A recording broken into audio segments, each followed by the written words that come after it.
Zihe, huwag ka nang mag-aksaya ng lakas. Ayaw mo akong pakasalan ngayon. Dapat mo akong bigyan ng pagkakataong tikman ito.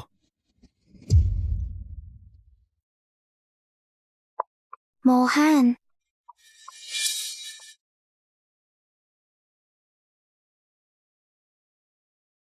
Jihe, ayos ka lang ba? Mohan, lahat ay dahil kay Binibining Ruan. Inakay niya ako rito. Alam niyang tayong dalawa ay ikakasal na. Gusto niyang sirain ako sa ganitong paraan. Ruan Ching, ang parusa na iyong natanggap noon, hindi pa ba sapat?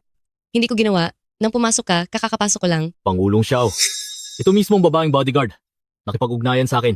Sinabi niyang sinira ni Xia Jihe ang kasal. Pinahiya niya ako. Kaya may paraan siya para makaganti ako. Lahat ng ito ay inayos niya. Ano ang pinagsasabi mo? Hindi kita kilala. Ikaw ang may pakana ng lahat ng ito, di ba? Ikaw rin ang nagpadala ng text message na yun, ganoon ba? Binibining Ruan, ano ang sinasabi mo? Hindi ko maintindihan. Siya ang gumawa ng sariling palabas. Natanggap ko ang text mo na ikaw ay nasa panganib. Kaya naparito ako upang iligtas ka. Mohan, wala akong ginawa. Sige, tapos na. Naniniwala ka ba sa kanya o sa akin? Pangulong Xiao, wala akong pakialam sa inyong tatlo kung ano ang relasyon ninyo. Ngunit hindi rin ako madaling apihin. Ngayon sa kanilang dalawa, kailangan mo mag-iwan ng isa para sa akin. Kung hindi ito matatapos.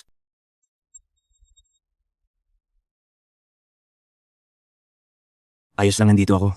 Natatakot ako. Dalhin mo na ako palayo. Ayos na tayo na.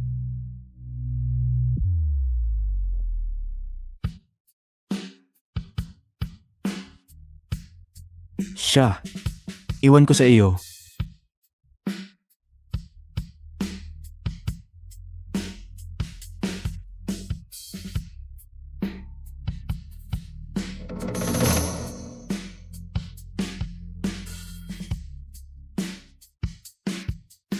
Ciao Mohan, wala na akong utang na loob sa'yo